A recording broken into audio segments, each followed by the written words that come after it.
Janet, welcome to the program. What's going on?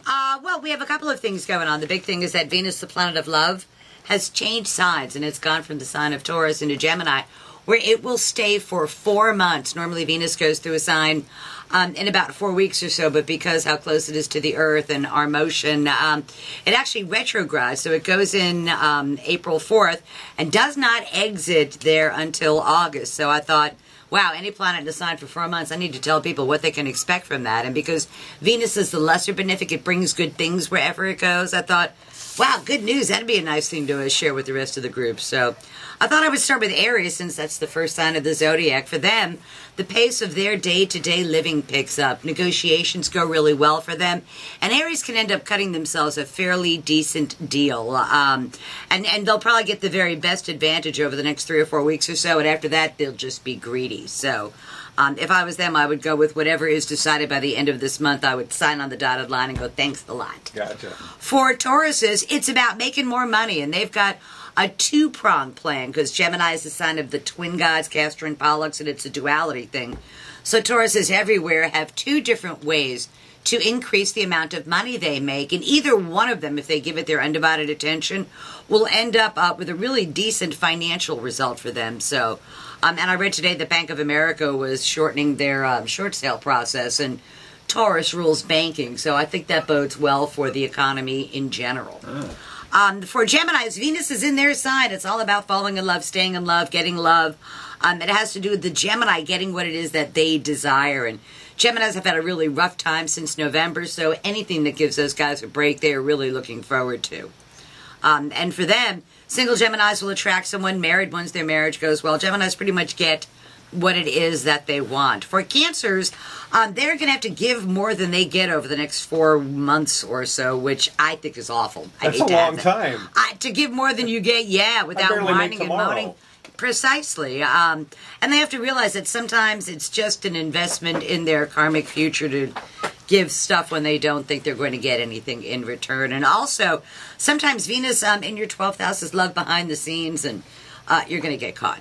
Pretty much the bottom line to that. For Leos, it is achieving a long-standing hope, wish, goal, or objective. Leos do very, very well over the next 4 months, tapping their friends and colleagues to help the Leo get what the Leo desires. Even though it's going to look like a group effort, the Leo is actually the one that's going to benefit from this result, which will make Mason happy. For Virgos, it's in their 10th house of career and public standing. And Virgos, God bless them, they have this lifelong dream to do a job once and get paid for it twice. And actually, they're pretty likely to be able to do that over the next couple of months or so, which would make me the happiest Virgo on the whole planet, to not have to work anymore and make more money. So, and they can get to consolidate 2 not-so-hot jobs into one really decent one, which is very cool for them. For Libras, legal, educational, contract matters, important matters at a distance, all go the Libra's way. Awesome. Yeah, so, and Libras actually have the hammer in negotiations, so they can actually sit back and ask for a little bit more with kind of impunity, thinking they'll get 3/4 of what it is they're asking for. That explains this morning, actually.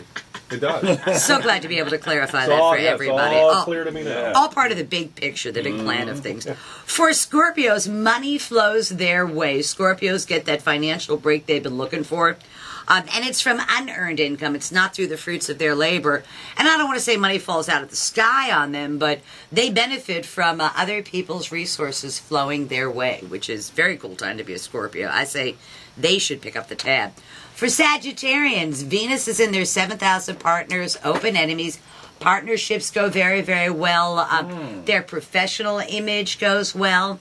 And they actually end up looking better than they thought that they were going to, which is kind of a nice thing, because they also have an advantage in dealing with any kind of negotiations, because the people that they are negotiating with want the Sagittarian more than the Sagittarian cares about the outcome. And any negotiation, whoever seems to care the least controls that particular outcome. So good news for Sagittarians. Good.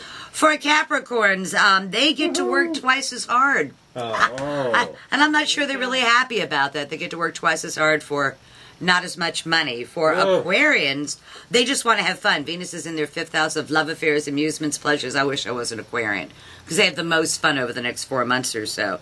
And then for the last sign of the zodiac, for Pisces, they are going to be remodeling their home, refurbishing their home, knocking down walls at home. And to them, I say, do not be too ambitious.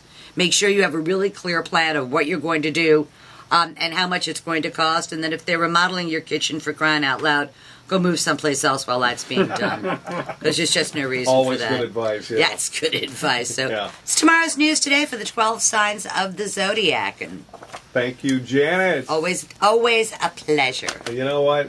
The whole Capricorn thing, that's me. I'm thinking about that. What is it? Twice as much work for Twice as much work for half the money. How do you like that, huh? Story of your life, huh? Yeah, Who's the one 2 that does jobs. the contracts, though? You? Me. Yeah. Nikki, you're in charge. Have her negotiate for you.